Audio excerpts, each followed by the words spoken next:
आप सभी को नमस्कार। आज अखिल भारतीय प्रांत प्रचारक बैठक की प्रेस ब्रीफिंग में मैं आपका हार्दिक स्वागत करता हूं और सर्वप्रथम मंच पर उपस्थित संघ के अधिकारियों का परिचय आपके समक्ष रखता हूं। सर्वप्रथम प्रेस ब्रीफिंग जिनके माध्यमों से होने वाली है, ऐसे आदरणीय सुनील आंबेकर जी, आप संघ के प्रचारक हैं और वर्तमान में आप राष्ट्रीय स्वयंसेवक संघ के अखिल भारतीय प्रचार प्रमुख के दायित्व का निर्वहन कर रहे हैं। आपका केंद्र हैदराबाद है। आपके साथ ही दाईं ओर आदरणीय नरेंद्र ठाकुर जी, आप संघ के प्रचारक हैं और वर्तमान में राष्ट्रीय स्वयंसेवक संघ के अखिल भारतीय सह प्रचार प्रमुख हैं। आपका केंद्र दिल्ली है। सुनील जी के बाईं ओर आदरणीय प्रदीप जोशी जी, आप भी संघ के प्रचारक हैं और वर्तमान में राष्ट्रीय स्वयंसेवक संघ के अखिल भारतीय सह प्रचार प्रमुख हैं। आपका केंद्र चंडीगढ़ है। साथ में श्रीमान मनिंदर जी, आप अखिल भारतीय टोली के सदस्य हैं। आप सबको जैसे जानकारी है कि 4, 5, 6 जुलाई को प्रांत प्रचारक बैठक दिल्ली में हो रही है और उसके बारे में जानकारी देने के लिए मैं आदरणीय सुनील आंबेकर जी को निवेदन करता हूं कि वो इस विषय पर हम सबको जानकारी दें। आदरणीय सुनील। सभी को नमस्ते। प्रतिवर्ष राष्ट्रीय स्वयंसेवक संघ की कुछ बैठकें होती है। उसी क्रम में आगामी कल से 4, 5 और 6 जुलाई को प्रांत प्रचारक बैठक का आयोजन हो रहा है। ये बैठक अखिल भारतीय बैठक है और पूरे देश भर से संघ की जो प्रांत की रचना है, जिसमें 46 प्रांत होते हैं, उस सभी प्रांतों के प्रांत प्रचारक सह प्रचारक इसमें आते हैं। बैठक में मुख्यतः संगठनात्मक चर्चा होती है। संगठन के कार्य के बारे में मुख्यतः चर्चा होती है कि कैसे हर प्रांत में कार्य हो रहा है, वहाँ पर किस तरीके से कार्य का विस्तार हो रहा है, और जब संगठन की जो रचना है प्रांत विभाग में, जिला में, अलग अलग नए नए जगहों पर कैसे जा रहे हैं और अपने काम को स्थानीय परिस्थिति के अनुसार आगे बढ़ाने में उनको क्या क्या अनुभव आ रहे, क्या समस्याएं आ रही है, उसके समाधान के बारे में भी चर्चा इस बैठक में होती है। और इस बैठक में स्वाभाविक ही अपने परम पूजनीय सरसंघ चालक जी डॉक्टर मोहन जी भागवत और माननीय सरकार दत्तात्रेय होसबले जी, उनकी मुख्य उपस्थिति होती है और उनका मार्गदर्शन सभी प्रांत प्रचारक सह प्रांत प्रचारक सभी को प्राप्त होता है। और इस दृष्टि से सभी जो संघ के कार्य विभाग है, तो संघ के कार्य की दृष्टि से तो उस संदर्भ में भी जो सारे विषय होते हैं तो उनके बारे में भी चर्चा होती है। क्योंकि संघ के कार्य विभाग के जो विषय होते हैं, जैसे बौद्धिक कार्यक्रम पूरे वर्ष भर देश भर में सर शाखा में चलता है और संघ की शाखाओं पर शारीरिक कार्यक्रम भी होते हैं, तो उन सब के बारे में जो भी सुझाव आते हैं, फिर उसमें जो भी बदलाव होते हैं, उनकी चर्चा भी प्रांत प्रचारक सब लोग यहाँ इस बैठक में करते हैं।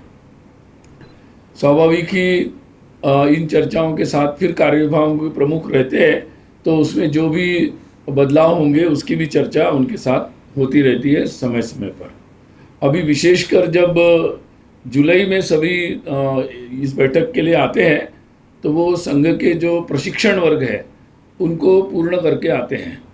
तो जैसे आपको मार्च में सूचना दी थी कि संघ के विभिन्न स्तर के जो प्रशिक्षण वर्ग है, यानी अभी नई रचना के अनुसार प्रारंभिक वर्ग जो 3 दिन के होते हैं, प्राथमिक वर्ग जो 7 दिन के होते हैं, और उसके पश्चात संघ शिक्षा वर्ग जो 15 दिन के होते हैं, कार्यकर्ता विकास वर्ग प्रथम वो 20 दिन के होते हैं, और कार्यकर्ता विकास वर्ग द्वितीय वो नागपुर में ही होता है, पूरे देश भर का अखिल भारतीय होता है, वो एक होता है पूरे देश भर में, वो नागपुर में होता है।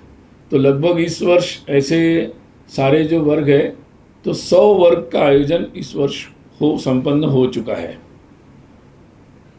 इसमें 40 वर्ग की आयु के नीचे, जिसमें सामान्यतः अधिकतम विद्यार्थी रहते हैं, महाविद्यालयीन विद्यार्थियों की संख्या अधिकतम होती है, परंतु 40 वर्ष आयु के नीचे के सब लोग इसमें आते हैं। तो ऐसे लगभग इसमें 75 वर्ग इस तरह से थे, और 25 ऐसे वर्ग थे जिन वर्गों में 40 से 60 के बीच आयु के जो स्वयंसेवक है, जो अलग अलग प्रकार के जिम्मेदारियां वहन करते हैं, उनको उसमें बुलाया गया था। और ये सारे वर्ग लोग जीवन में एक ही बार करते हैं, तो ये पूरा जीवन पर्यंत के लिए प्रशिक्षण का क्रम होता है। तो वो क्रम अभी पूरा हुआ है, और 2 वर्ष पहले हम लोगों ने नई वर्ग की रचना और नए पाठ्यक्रम बनाए थे, तो उसके अनुसार ये सारे वर्ग अभी संपन्न हुए हैं। तो उन वर्गों की समीक्षा भी होगी, और फिर उसके अनुभव का आदान प्रदान होगा, उसमें नए सुझाव भी आएंगे, और उसके अनुसार संघ का जो सतत एक प्रयत्न है कि अपने व्यक्तित्व निर्माण का जो सारा कार्य चल रहा है, उस दृष्टि से ये प्रशिक्षण वर्ग हर स्वयंसेवक के जीवन में अतिशय महत्वपूर्ण होते हैं। तो उस संदर्भ में भी संघ का विशेष ध्यान रहता है, और संघ की सारी शक्ति उसमें भी लगती है। इन वर्गों में हमारे जो बाकी विभाग भी है, जैसे सेवा विभाग है, तो उस संदर्भ में भी प्रशिक्षण होता है। आप साधारणतः देखते हैं कि संघ के स्वयंसेवक कई प्रकार के सेवा कामों में लगे रहते हैं, जो स्थायी रूप से जो सेवा प्रकल्प चलते हैं उसमें भी लगते हैं, और समय समय पर जब कोई आपदा होती है तो उसमें भी संघ के स्वयंसेवक तत्काल रूप में लगते हैं। जैसे कि आपने अभी जब गुजरात के कर्णावती अहमदाबाद में जब दुर्घटना हुई तो तुरंत स्वयंसेवक लगे हुए थे। तो या पुरी में जब अभी जगन्नाथ यात्रा हुई तब भी स्वयंसेवक लगे हुए थे। तो ऐसे जब भी कोई विषय आता है तो इन सब कार्यों के बारे में भी उनका प्रशिक्षण वर्गों में होता है, और साथ ही संपर्क के बारे में भी होता है। समाज में विभिन्न प्रकार के लोगों के पास जाना, पहुंचना, और उनको देश समाज के बारे में, धर्म के बारे में बात करना, तो ये सब कामों की दृष्टि से सारा प्रशिक्षण भी इन वर्गों में होता है। तो ये सारे वर्ग संपन्न हुए। इन वर्गों का जो स्टैटिस्टिक होगा, संख्यात्मक, बाद में आपको हम सूचित करेंगे। बैठक में संघ के सभी सहसर कार्यवाह तो रहेंगे ही, जैसे आपको पहले भी बताया था कि अपने माननीय कृष्ण गोपाल जी, श्रीमान अरुण कुमार जी, श्रीमान रामदत्त जी, और श्रीमान अतुल लिमय जी, आलोक कुमार जी, ये सारे लोग, श्रीमान मुकुंद जी, तो ये सारे लोग इस बैठक में रहेंगे। साथ ही सभी जो विविध संगठन है, जो संघ प्रेरणा से चलने वाले विविध संगठन हैं, लगभग 32 संगठन हैं, तो उनके अखिल भारतीय संगठन मंत्री इस बैठक में भाग लेते हैं। तो उनकी भी उपस्थिति यहाँ पर रहेगी। सारे संगठन जैसे अखिल भारतीय शैक्षिक महासंघ होगा, सक्षम संगठन है, भारतीय मजदूर संघ, भारतीय जनता पार्टी, ABVP, ऐसे जितने भी संगठन हैं उनके अखिल भारतीय संगठन मंत्री इस बैठक में भाग लेंगे। तो उनके भी प्रशिक्षणों के बारे में वगैरह जो होता है, संगठनात्मक कार्य के बारे में कुछ चर्चा यहाँ पर होगी। अभी शताब्दी वर्ष ये इस बैठक का मुख्य विषय है, और संघ की शताब्दी के बारे में आपको पिछली बैठक के बाद हम लोगों ने सूचित किया था। तो इस बैठक में अभी मार्च के बाद सभी प्रांतों ने अपने दृष्टि से शताब्दी वर्ष के जो कार्यक्रम घोषित हुए थे, उन कार्यक्रमों के संदर्भ में तैयारी की है, योजना बनाई है। उस योजना के बारे में यहाँ पर चर्चा होगी, और आपको बैठक के पश्चात हम योजना के बारे में विस्तार से जानकारी भी देंगे। जैसे कि आपको बताया था कि देश भर में खंड, बस्ती और मंडल के स्तर पर, यानी छोटे से इलाके में ये सारे हिंदू सम्मेलनों का आयोजन होगा, जिसमें समाज के महत्वपूर्ण विषयों पर चर्चा की जाएगी। और शताब्दी का जो प्रारंभ होगा वो विजयादशमी के उत्सव से होगा। तो नागपुर में 2 अक्टूबर 2025 को विजयादशमी है। उस दिन संघ के का मुख्य कार्यक्रम वहाँ पर होगा, जहाँ पूजनीय सरसंघ चालक जी भी रहेंगे, और वहीं से शताब्दी वर्ष प्रारंभ होगा और वहाँ से फिर अगले 1 वर्ष तक ये शताब्दी वर्ष के विभिन्न प्रकार के कार्यक्रम चलेंगे। नागपुर में जब कार्यक्रम होगा उसके पश्चात उसी समय जगह जगह पर लगभग देश भर में हर शाखा के स्तर पर या बस्ती या मंडल के स्तर पर विजयादशमी के उत्सव आयोजित होंगे और एक तरीके से वो स्थानीय स्तर पर उनका शताब्दी वर्ष का प्रारंभ होगा। तो 2 तारीख से लगभग अगले 8-10 दिन तक ये सारे उत्सव विजयादशमी के जो शताब्दी का प्रारंभ होगा देश भर में उसका आयोजन होगा। एक और विशेष आयोजन जो होने वाला है वो गृह संपर्क है। तो पहले भी ऐसा हुआ था कि जब संघ के विशेष समय था तो हम लोगों ने घर घर जाकर लोगों तक जो संदेश है, जिस विचार से संघ कार्य कर रहा है, तो वो संदेश पहुंचाया था। तो इस संघ के शताब्दी के निमित्त भी हम लोग गृह संपर्क, जिसमें स्वयंसेवक घर घर जाकर संपर्क करेंगे, तो ये अभियान आयोजित होगा। और जिस अभियान में हर शाखा से स्वयंसेवक निकलकर सामान्यतः नवंबर के बाद प्रांत अपनी अपनी सुविधा से ये लगभग 20 दिन का ये आयोजन होगा, 21 दिन का, जिसमें ये गृह संपर्क किया जाएगा और जिसमें स्वयंसेवक एक संघ का कुछ सामग्री लेकर जाएंगे, साहित्य, और घर घर में जाकर लोगों से वार्ता करेंगे। तो ये एक पूरा आयोजन होने वाला है। साथ ही और जैसे पहले भी आपको जानकारी दी थी, 2 और कार्यक्रमों का आयोजन होगा। एक है सामाजिक सद्भाव बैठकें। इनका आयोजन पूरे देश भर में होगा और सभी जिला केंद्रों पर इसका आयोजन होगा। सामाजिक सद्भाव का मतलब समाज में, हिंदू समाज में जो विभिन्न प्रकार के लोग हैं और सभी प्रकार के समुदाय हैं, सभी प्रकार के जो स्थानीय प्रमुख लोग हैं, वो सब लोग एकत्रित आकर समाज में कैसा सद्भाव बना रहे और जो भी कुरीतियाँ हैं उसको दूर करें और अच्छी परंपराओं को आगे बढ़ाएं, आपस में सद्भाव बना रहे, इस दृष्टि से विचार विमर्श करने के लिए एकत्रित आते हैं। ये आयोजन पहले भी होते रहे हैं और बहुत कुछ सालों से हम लोग जिला स्तर पर इसका आयोजन करते रहे हैं। अभी इस बार जो इसका आयोजन होगा वो खंड और नगर के स्तर पर होगा।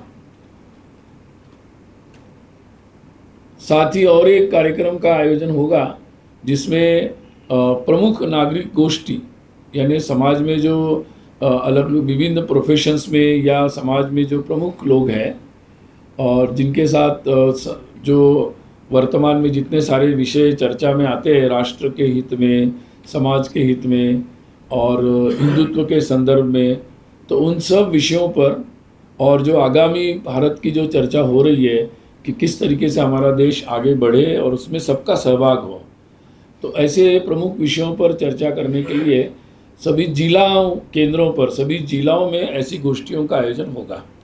तो ये सारे जो कार्यक्रम होंगे वो विशेषकर अक्टूबर के बाद, विजयादशमी के बाद ये प्रारंभ होंगे और फिर अगले 1 वर्ष तक प्रांतों की सुविधा से इनका आयोजन होगा। विशेषकर युवाओं के लिए ऐसे विशेष कार्यक्रमों का आयोजन होगा। जिला के स्तर पर सामान्यतः ऐसी योजना है, परंतु जैसे उसकी विस्तृत योजना बनेगी आपको बताएंगे। परंतु युवाओं के लिए विशेष शताब्दी के निमित्त तो एक तरीके से वो विशेष आउटरीच होगा और जिसके माध्यम से युवाओं तक ये चर्चाएं पहुंचाई जाएगी, उनका सहभाग किया जाएगा। तो ये विशेष शताब्दी के दृष्टि से कार्यक्रमों का आयोजन होने वाला है। इसके संदर्भ में प्रांतों ने अपनी अपनी योजनाओं पर विचार किया है और उस संदर्भ में यहाँ पर सभी मिलकर अपनी बात भी बताएंगे और उस पर चर्चा होगी, तो बाद में आपको इसके बारे में सूचित करेंगे।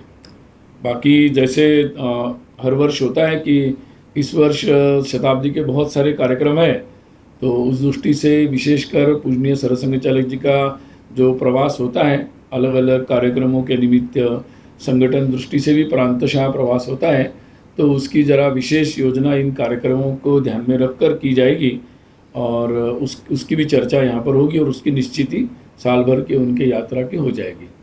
विशेष संवाद कार्यक्रम पूजनीय सरसंघचालक जी के साथ 4 शहरों में आयोजित होने वाला है। एक दिल्ली, बेंगलोर, मुंबई और कोलकाता, इन 4 शहरों में विशेष संवाद कार्यक्रम सार्वजनिक रूप से आयोजित किया जाएगा, जिसमें समाज के प्रमुख लोगों को आमंत्रित किया जाएगा। जैसे आपको याद होगा कि 2018 में विज्ञान भवन में हुआ था, तो उसको ध्यान में रखकर शताब्दी के निमित्त विशेष ऐसे आयोजन होंगे। बाकी इसका विवरण आपको जैसे निश्चित होगा आप लोगों को सूचित करेंगे। और बाकी आपको पता ही है कि जैसे मैंने कहा कि लगातार जो युवक है या युवा वर्ग है और समाज में बहुत सारे लोग संघ से जुड़ रहे, तो इन वर्गों में जैसे मैंने बताया इतने लोगों ने प्रशिक्षण लिया है। प्रारंभिक वर्गों में जो पहली बार आते ऐसे लोगों ने, बहुत सारे लोगों ने प्रशिक्षण लिया है। और अभी जॉइन आरएसएस से भी नए लोग आते हैं। तो अभी मार्च में मैंने आपको बताया था, मार्च से अभी 30 तारीख तक, 30 जून तक भी लगभग 28,571 28,571 इतने लोगों ने जॉइन आरएसएस के लिए अपना नाम दर्ज कराया है। तो ऐसे बहुत सारे लोग हैं जो उत्सुकतापूर्वक संघ कार्य से जुड़ने का प्रयास कर रहे हैं और हम लोग भी उनको संघ के शाखा कार्य में या विभिन्न प्रकार की उनकी रुचि के अनुसार कार्यों में जोड़ रहे हैं। तो अभी पूरे आगामी कल से संघ के इसी कार्यालय के परिसर में ही ये प्रांत प्रचारक बैठक होगी और इसमें पूरे देश भर से 233 कार्यकर्ता भाग लेंगे। तो मैंने संक्षिप्त में आपको बैठक की जानकारी दी है। बैठक के संदर्भ में आप कुछ पूछना चाहते हैं तो पूछ सकते हैं। माइक ले लीजिए, तो वो लाइव जा रहा है तो इधर आगे, इधर माइक दे दो। आप इधर रहो। सर, इसमें आपने बताया कि देश भर में शताब्दी वर्ष समारोह के कार्यक्रम चलेंगे, मनाए जाएंगे। तो इसमें सामाजिक सद्भाव, इस सद्भाव वाले जो कार्यक्रम भी आप हाथ में ले रहे हैं सर, अभी सरकार ने एक बड़ा फैसला किया था जातिगत जनगणना को लेकर के। तो क्या जातिगत जनगणना के फैसले को किस रूप में देखते हैं आप? क्या आपका जो सद्भाव वाला जो कार्यक्रम है उसमें भी इस चीज़ पर फोकस होगा, क्योंकि ये एक बड़ा आने वाले दिनों में बड़ा फैसला होगा? संघ की प्राथमिकता सामाजिक सद्भाव की है। बाकी विषयों पर हम लोगों ने पहले ही अपने विचार व्यक्त किए हैं और उसी विचार से हम लोग हैं कि भाई जो भी लोगों के कल्याण के लिए जो भी योजना करनी है उसके लिए जो जानकारी चाहिए सरकारें ले सकती है, लेकिन सामाजिक सद्भाव ये बना रहना चाहिए और इसके लिए संघ का प्रयास सतत जारी रहेगा। जी भाई साहब, मैं अमित हूँ पंजाब कहाँ से से। बोल रहे थे आप? कल से जो बैठक शुरू होने जा रही है, अब इसके बाद इधर से पूछेंगे। हाँ, इसमें इसके इतर भी सामाजिक मुद्दों पे या राजनीतिक मुद्दों पे भी कुछ चर्चा होगी? जैसे मैंने बताया आपको, ये मुख्यतः प्रांत प्रचारकों की बैठक होती है, तो इसमें मुख्यतः संगठन और संगठन कार्य के बारे में ही चर्चा होती है। बाकी जैसे बाकी विषयों पर हम लोग जब प्रांत प्रतिनिधि सभा बैठक होती है और कार्यकारी मंडल की बैठक होती है, तब तो इसके बारे में हम ऐसे विषयों पर ज़्यादा चर्चा होती है। आप इधर फिर इधर जी आप पूछ। सर, मैं देवेंद्र पाराशर इंडिया टीवी से, क्योंकि आप बता रहे हैं कि अनुसांगिक संगठन के संगठन महामंत्री होंगे, तो ऐसे में क्या बीजेपी के संगठन महामंत्री से ये पूछा जा सकता है कि अपनी पार्टी के राष्ट्रीय अध्यक्ष का चयन क्यों नहीं हो पा रहा है? अगर करना है तो क्या क्या नाम उनके पैनल में है या आप लोग तरफ से सलाह मशवरा, इस तरह कोई बात? ऐसी कोई चर्चा यहाँ पर नहीं होती बैठक में। हाँ सर, मैं पूनम पांडे हूँ नवभारत टाइम्स से। जो शताब्दी वर्ष है उसका मेन एजेंडा क्या रहेगा, क्या फोकस उसका रहेगा? दूसरा सर, आपने युवाओं की बात की कि ज़्यादा वो ट्रेनिंग में भी रहे हैं, प्रशिक्षण वर्ग में। क्या ये बदलाव 2014 के बाद आपने देखा है, जब से केंद्र में सरकार आई है, ज़्यादा युवाओं का रुझान दिखा है? और सर एक आखिरी सवाल, एक ही प्रश्न पूछो सर, इसी में सब संगठन से ही जुड़ा है। संघ का टारगेट था कि जब शताब्दी वर्ष होगा तो सब जगह संघ की पहुंच होगी, देश भर में शाखाएं होंगी। तो टारगेट कितना अचीव हुआ है, कितनी % जगह तक शाखाएं हो रही हैं, और सबसे अच्छा कहाँ हो रहा है और कहाँ ऐसा है जो सबसे वीक है अभी, जहाँ फोकस की जरूरत है? कई प्रश्न पूछे हैं। तो नहीं, मुख्यतः संघ के विस्तार के बारे में आपको हमने मार्च में जानकारी दी थी। अभी आपको हम लोग अक्टूबर में जानकारी देंगे, पूरी विस्तार से आंकड़े देंगे। लेकिन इतना बता सकता हूँ कि जैसा हमने सोचा था तो उस दृष्टि से काफ़ी अच्छा विस्तार, सारे स्वयंसेवकों ने अपना मतलब शक्ति लगाई, समय भी दिया है, और उस कारण से संघ की शाखाओं का जो विस्तार हमें अपेक्षित था वो हो रहा है। दूसरा, आपने पूछा कि शताब्दी, वास्तव में पहले भी पूजनीय सर्वसंघचालक जी ने बताया था कि संघ में ऐसे कोई संघ के वर्ष मनाए नहीं जाते हैं। तो हम लोग इस निमित्त मुख्य उद्देश्य ये है कि संघ के 100 वर्ष में संघ के स्वयंसेवक सतत रूप में ये कार्य विस्तारित करने के काम करते रहे, और उसका उद्देश्य यही था कि धीरे धीरे पूरा समाज ही इस कार्य में सहभागी हो जाए। तो अगर सबसे बड़ी बात अगर मैं ये कहूँ तो शताब्दी वर्ष का उद्देश्य यही है कि कैसे पूरा समाज, जो समाज परिवर्तन के जो सारे कार्य है उसमें पूरे समाज की सहभागिता को कैसे बढ़ाया जा सकता है, और इस दृष्टि से हमने पंच परिवर्तन का मुद्दा लिया है मुख्य रूप से। और जिस बात पर, जिसमें समाज के जो पंच परिवर्तन के हमने मुद्दे लिए हैं, सामाजिक समरसता, जिसमें हर परिवार को समरसता के विषयों के अनुसार, अपेक्षा के अनुसार अपना अनुसरण करना चाहिए, पर्यावरण के अनुकूल अपनी जीवन शैली हर व्यक्ति को, हर परिवार को अपनी कैसे हम लोग बना सकते हैं, इस पर विचार करना चाहिए। वैसे ही अपने कुटुंब में, अपने परिवार में किस तरीके से हम एक अच्छा वातावरण बना सकते हैं, अच्छे रिश्ते बना सकते हैं, उसकी सामाजिक जो दायित्व है उसको कैसे बना सकते हैं।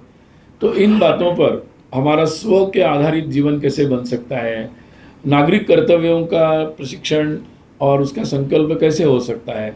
तो ये जो सारे विषय है, इन विषयों पर समाज की दृष्टि से कैसे पहल हो सकती है, और स्वयंसेवक समाज के द्वारा ये पहल हो, इसमें क्या भूमिका निभा सकते हैं। तो इस बात को ही आगे बढ़ाने के उद्देश्य से विशेषकर ये सारे कार्यक्रम हैं, जिसमें पूरे जितने भी आउटरीच होगा, जितना भी लोगों के पास हम जाएंगे ग्राउंड लेवल पर, उसमें इन विषयों पर बात होगी और इन बातों को प्रोत्साहित करने का प्रयास होगा। युवाओं का, मुझे लगता है युवाओं का ऐसा कि संघ तो शुरू ही युवाओं से हुआ। यानी डॉक्टर साहब जो संघ के संस्थापक थे, उन्होंने जब संघ शुरू किया तो उनके साथ जो लोग थे वो सारे युवा ही थे। तो संघ तो हमेशा ही युवाओं का ही संगठन है, और बहुत सारे युवाओं के साथ जुड़ने का एक नित्य प्रयत्न होता है, और युवा भी नित्य रूप से संघ से जुड़ने के उत्साह में रहते हैं और जुड़ते रहते हैं। मेरा नाम विकास चंद्र है, न्यूज नेशन चैनल से। मेरा सवाल है कि इस बैठक में सभी वरिष्ठ और प्रमुख पदाधिकारी और अधिकारी मौजूद रहेंगे। इधर कुछ वर्षों से देखा जा रहा है कि संघ के ऊपर राजनीतिक टीका टिप्पणी बहुत होती है, तो क्या इसमें इस पर भी विचार होगा, और क्या संघ के लिए चिंता का विषय है कि जिस तरीके से राजनीतिक जगत के लोग अब घसीटते हैं संघ को? सर, इसमें इसको जोड़ते हुए देखा जा रहा है कर्नाटका की तरफ से बहुत अटैक हो रहा है संघ पर। प्रियांक खड़गे हैं, मल्लिकार्जुन खड़गे के बेटे, मिनिस्टर भी हैं कर्नाटका सरकार में।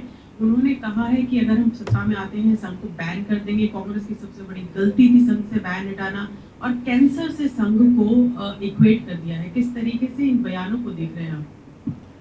देखिए, संघ एक सामाजिक संगठन है, और हम सब टीका टिप्पणी के साथ ही समाज से बहुत बड़ा वर्ग है जिसको ये विषय संघ के साथ वो जुड़ रहे हैं, संघ का समर्थन कर रहे हैं, और संघ ने जो सकारात्मक विषय उठाए हैं, एक समाज परिवर्तन के, देश को, राष्ट्र को आगे बढ़ाने के, देश के स्वाभिमान के, इन विषयों के साथ बहुतायत लोग इससे जुड़ रहे हैं, इसका समर्थन भी कर रहे हैं।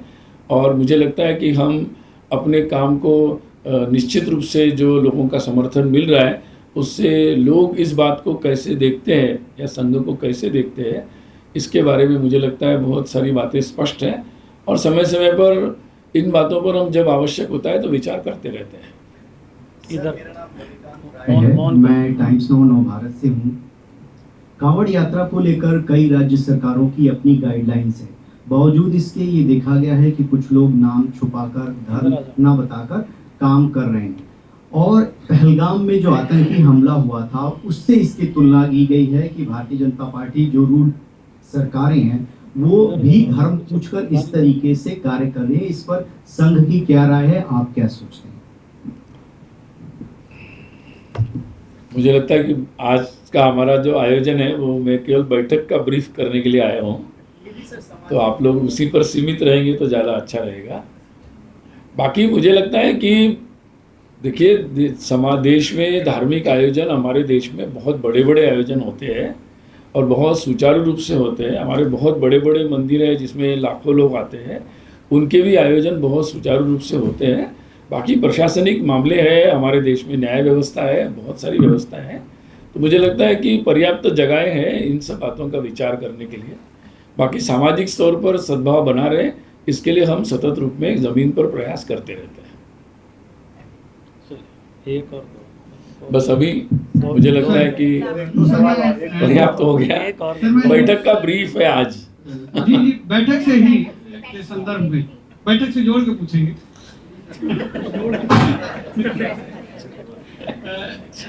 सर, इलेक्टोरल रिफॉर्म्स जो हैं वो एक संघ का बहुत पुराना आग्रह रहा है देश में। उसको लेकर एक अभियान चला है अभी बिहार में, जिसको लेकर काफ़ी राजनीतिक हलकों में चर्चा है कि जो इलेक्शन कमीशन ने जो अभियान चलाया है इलेक्टोरल रूल्स रिवीजन का, उसमें लोगों का कहना है कि बड़ा ही कम समय है और इसमें जो है वो जो गरीब है, जो दलित है, जो पिछड़ा है, वो बाहर हो जाएगा इससे, इस प्रक्रिया से। इस तरह से जिस तरह के कागजात मांगे जा रहे हैं, कुछ लोगों का ये भी कहना है ये तो पीछे के द्वार से जो है वो एनआरसी घुसाया जा रहा है। तो इस पे क्या, इन सब मुद्दों पे, क्योंकि एनआरसी भी एक चर्चा का विषय रहा है संघ के लिए, तो क्या इन मुद्दों पर कोई चर्चा होगी बैठक में, क्योंकि ये समसामयिक मुद्दा है? और दूसरा, इस पे आपका विचार क्या है? पहली बात तो ये है कि चुनाव आयोग जब भी कोई चुनाव आते हैं तो उनकी बहुत ही एक सामान्य सी प्रक्रिया है कि वो अपनी चुनाव की सूचियाँ स्पष्ट रूप से लोगों के सामने रखते हैं और उसके बाद जो भी लोगों की कंप्लेंट्स होती है या जो भी उसमें नाम जोड़ना होता है वो प्रक्रिया चलती है। मुझे लगता है कि ये एक सामान्य प्रक्रिया चल रही है। बाकी फिर बाकी विषयों पर क्या कमेंट करें? सर, एक मेरा प्रश्न है आमोद हो टीवी 9 से। आप देख लो कितना लेना। एक प्रश्न ले लीजिएगा। हाँ नहीं, आप तो पूछिए, आपके हाथ में माइक है। ये जो अभी प्रश्न उठ रहा था कि तमाम राजनीतिक दलों द्वारा संघ के ऊपर लगातार प्रहार करने की कोशिश या प्रश्न उठाए जा रहे हैं, उसमें एक प्रश्न आया है अभी हाल में जो सर कार्यवाह जी ने एक टिप्पणी किया कि सोशलिस्ट सेकुलर मुद्दे को लेकर, उसको लेकर कांग्रेस का ये कहना है कि बीजेपी के अपने भी संविधान में ये दोनों वर्ड है, इसलिए बीजेपी इससे कनी काट रही है। क्या संघ अपने एक अनुसानिक संगठन को कहेगा कि तुम भी अपना ठीक कर लो? अच्छा है, मुझे लगता है कि माननीय सरकारेवा जी, दत्ता जी ने जो टिप्पणी की है वो बहुत ही स्पष्ट है।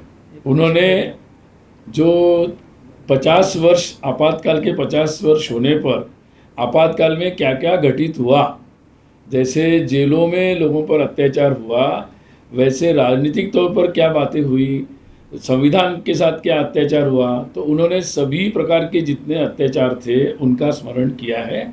और निश्चित रूप से 50 वर्ष के निमित्त इन अत्याचारों पर चर्चा होनी चाहिए, उसमें से कौन सी बातों पर क्या करना चाहिए, इसकी डिबेट होनी चाहिए, ये बात उन्होंने उठाई है, तो उसको उसी अर्थ में लेना चाहिए। सर, मैं कोमल शर्मा, भारत एक्सप्रेस से। सर, सामाजिक सद्भाव पर चर्चा होगी, लेकिन अभी जिस तरीके से कुछ राज्य ऐसे जहाँ पर सामाजिक सद्भाव को लेकर के अगर देखें तो बहुत ही बुरे हालात हैं, जैसे बंगाल की बात कर ली, बिहार की बात कर ली, या कर्नाटक साइड भी जाकर के केरला। तो क्या वहाँ के लिए बैठक में कोई ऐसी बड़ी विस्तृत योजना होगी कि वहाँ का सामाजिक सद्भाव जो है वो बना रहे, खास तौर से जो घुसपैठियों की बात बार बार केंद्र सरकार कर रही है उनको लेकर के कोई बड़ा एक्शन इस पर लिया जाएगा क्या बैठक में? हम लोगों ने सभी देश भर के सभी जिला और खंड और नगर स्तर पर ये बैठकों का आयोजन हो रहा है और इसके लिए समाज के सभी लोगों से संपर्क भी किया जा रहा है। पहले भी हम जिला स्तर पर ऐसी बैठकें करते रहे हैं। तो जब ये लोग सब इकट्ठा आते हैं तो अपने अपने जगह के बारे में चर्चा करते हैं और उसके समाधान ढूंढने का प्रयास करते हैं। तो ये प्रयास तो संघ का निरंतर ही चल रहा है। मैं इंडिया दिल्ली से अब लास्ट ये यहाँ से लास्ट क्वेश्चन है। सर, आपने अभी कहा कि कई युवाओं को जोड़ने की प्रक्रिया चल रही है, तो अभी तक कितने और युवाओं को जोड़ा जाएगा, उनके स्किल डेवलपमेंट की यानी कौशल विकास के लिए संघ किस तरह के प्रयास कर रहा है? ऐसा है कि संघ के जो विभिन्न प्रकार के उपक्रम चलते हैं, जिसमें संघ के कई प्रकार के स्वयंसेवकों द्वारा सेवा प्रोजेक्ट चलते हैं, उसमें बहुत सारे स्किल के संदर्भ में भी है। अगर आप डिटेल जाएंगे तो आपको वेबसाइट पर भी मिल जाएगा आंकड़े। और अभी एक अभियान भी सारे संघ प्रेरित संगठनों ने मिलकर चलाया हुआ है, स्वावलंबी भारत अभियान, जिसके अंतर्गत इस प्रकार के नए एंटरप्राइजिंग जो करना चाहते हैं या उसके लिए उनको कुछ नई कुशलताएं चाहिए या नई जानकारियां चाहिए, तो उसके लिए भी वो जगह जगह पर ऐसे आयोजन कर रहे हैं। और जब ये आयोजन करता है ये अभियान, तो संघ स्वयंसेवक स्थानीय स्तर पर उसका सहयोग करते हैं। तो ये प्रक्रिया अभी चल रही है, काफ़ी व्यापक है प्रक्रिया और लंबी है, चल रही है। सर, एक आखिरी सवाल है, एक छोटा सा, थोड़ा बाद के लिए, अभी बाद में करेंगे ना, मौका मिलेगा थोड़ा सा। सर, तमाम विपक्षी पार्टियां, आप थोड़ी हमें बैठक भी करने दो। जो कहना था संविधान पे आपने कह दिया, लेकिन तमाम विपक्षी पार्टियां आरोप लगा रही है कि आपका जो स्ट्रक्चर है आरएसएस का, उसमें पिछड़ों और ओबीसी को जगह नहीं मिली है, इसलिए संविधान के ये दो शब्द आप बचा नहीं पा रहे हैं, क्या करें? देखिए, संघ एक देशव्यापी सामाजिक संगठन है और संघ राजनीतिक दल की तरह काम नहीं करता। तो संघ एक ज़मीनी स्तर पर ऑर्गेनिक तरीके से अपने कार्यकर्ताओं के द्वारा समाज से संपर्क करते हुए जाता है। तो संघ की प्रक्रिया में पूरा समाज ही हमारी दृष्टि में है और यही कारण है कि आज संघ का कार्य इतना देशव्यापी हो रहा है, देश के हर कोने में जा रहा है। तो मुझे लगता है कि ये राजनीतिक तौर पर ये प्रश्न चर्चा रहते संघ को स्पेयर कर दे। संघ अपने तरीके से समाज के हर वर्ग को जोड़ रहा है, हर तरह से लोग इसमें शामिल हो रहे हैं। तो उसी संघ को संघ के समाज दृष्टि से ही देखने से समझ में आ सकता है। धन्यवाद सबको, नमस्ते। आप सभी का पुनः धन्यवाद और निवेदन है कि अल्पाहार बाहर है, आप उसको लेकर ही जाएं। धन्यवाद।